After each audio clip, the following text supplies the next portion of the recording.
एक दिन श्री कृष्ण और अर्जुन नगर भ्रमण के लिए निकले थे। नगर भ्रमण के दौरान रास्ते में एक गरीब ब्राह्मण भिक्षा मांगते हुए दिखाई दिया। अर्जुन को उस ब्राह्मण पर दया आ गई और उन्होंने उस ब्राह्मण को अपने पास बुलाया तथा अपनी कमर पर लटकी सोने से भरी पोटली उसे दे दी। इतने सारे सोने के सिक्के देखकर ब्राह्मण की खुशी का ठिकाना ना रहा है।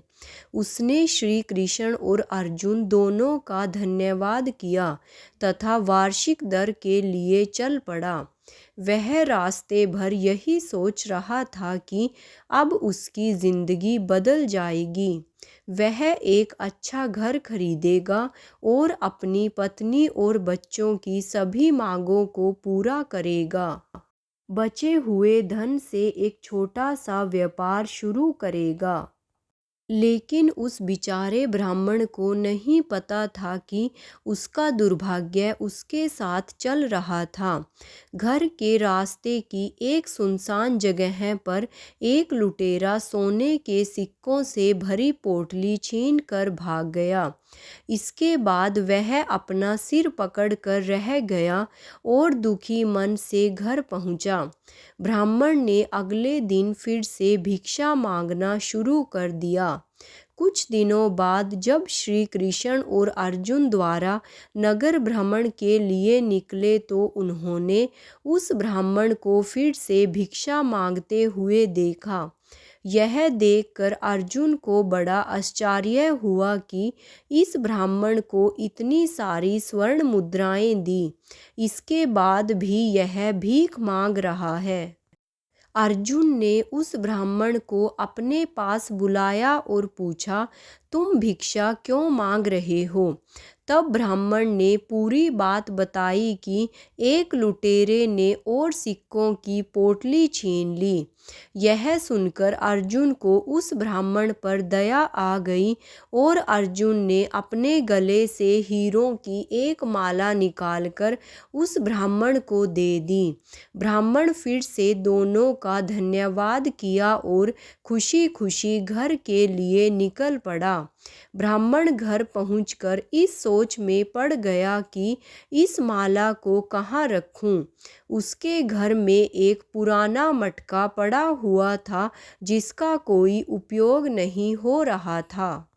उसने सोचा जिस पुराने मटके में किसी की नज़र नहीं जाएगी, इसलिए चोरी के डर से उसने वह हीरों की माला उस पुरानी मटकी में रख दी।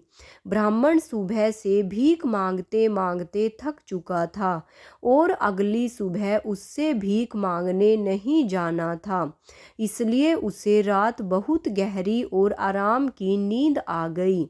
सुबह सुबह जब उसकी पत्नी नदी में पानी भरने जा रही थी तो उसने देखा रोज वाले घड़े में एक छोटा सा छेद है, इसलिए वह उस पुराने घड़े को लेकर नदी में पानी भरने चली जाती है।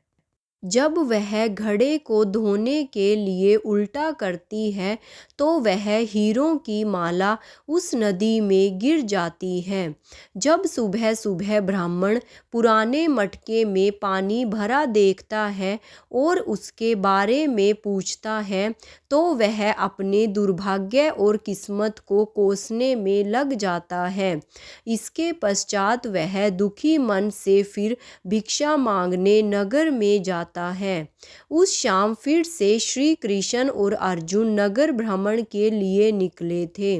जब अर्जुन उस ब्राह्मण को फिर से भिक्षा मांगते हुए देखते हैं तो उसे अपने पास बुलाकर कहते हैं, तुम अभी भी भिक्षा मांग रहे हो?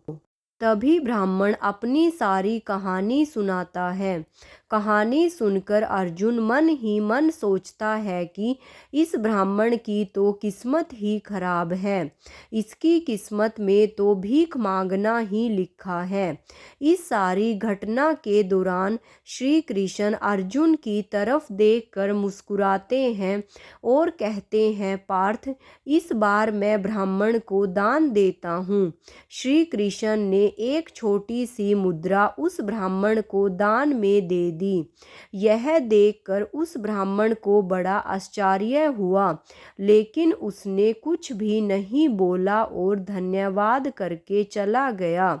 उसके जाने के बाद अर्जुन ने श्री कृष्ण से कहा, जब मेरी सोने की मुद्राओं और हीरे के हार से उसका कुछ नहीं हुआ, तो भला आपकी छोटी सी मुद्रा से उसका क्या भला होगा।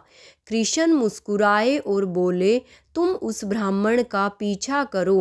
वह ब्राह्मण रास्ते में सोचता हुआ जा रहा था कि इतने बड़े राजा होकर श्री कृष्ण ने छोटा सा दान दिया, इतने में तो मेरे परिवार के लिए एक दिन का खाना भी नहीं आएगा। वह ब्राह्मण सोचता हुआ जा ही रहा था कि रास्ते में उसने देखा एक मछुआरे की जाल में एक मछली तड़प रही है। इसके बाद उस ब्राह्मण ने सोचा कि एक सिक्के से मेरा तो भला नहीं होगा, इस बेचारी मछली का ही भला कर देता हूँ। वह उस मछली को मोल भाव कर खरीद लेता है और अपने भिक्षा पात्र में पानी भरकर उस मछली को रख लेता है। वह ब्राह्मण मछली को वापस नदी में डालने जा ही रहा था कि इतने में मछली हीरों की माला उगल देती है। यह वही माला थी जिसे उसकी पत्नी ने नदी में गिरा दिया था। एक मछली ने हीरों की माला को निगल लिया था। उसी हीरों की माला को देखकर वह ब्राह्मण खुशी के मारे जोर से चिल्लाने लगा, मिल गया, मिल गया। किस्मत से उसी समय वह लुटेरा जिसने ब्राह्मण से सोने के सिक्कों से भरी पोटली छीनी थी, वह गुजर रहा था। जब उसने ब्राह्मण को जोर जोर से चिल्लाते हुए सुना, तो उसे लगा कि ब्राह्मण ने उसे पहचान लिया है और अब वह ब्राह्मण राजा के दरबार में मिली शिकायत करेगा और मुझे चोरी का दंड दिया जाएगा। दंड के भय से वह लुटेरा ब्राह्मण के पैर पकड़ने लगा और उसने वह सारी स्वर्ण मुद्राएं वापस कर दी। ब्राह्मण ने खुशी खुशी उस मछली को नदी में छोड़ दिया और अपने घर चला गया। यह सब देखकर अर्जुन श्री कृष्ण से बोले, केशव, जो काम स्वर्ण मुद्राओं की थैली और हीरों का हार न कर पाया, वह काम आपकी छोटी सी मुद्रा ने कैसे कर दिया। श्री कृष्ण मुस्कुराए और बोले, पार्थ, यह उसकी सोच का अंतर है। जब तुमने उस ब्राह्मण को सोने की मुद्राएं और हीरे का हार दिया तो उसने खुद की सुख के विषय में सोचा, लेकिन जब मैंने उसे सिर्फ एक मुद्रा दी तो उसने दूसरे के दुख को खत्म करने के बारे में सोचा। श्री कृष्ण ने आगे कहा, अर्जुन, सत्य तो यह है कि हम दूसरों के दुख के विषय में सोचते हैं और दूसरों का भला कर रहे होते हैं, तो हम ईश्वर का कार्य कर रहे होते हैं और तब ईश्वर हमारे साथ होते हैं।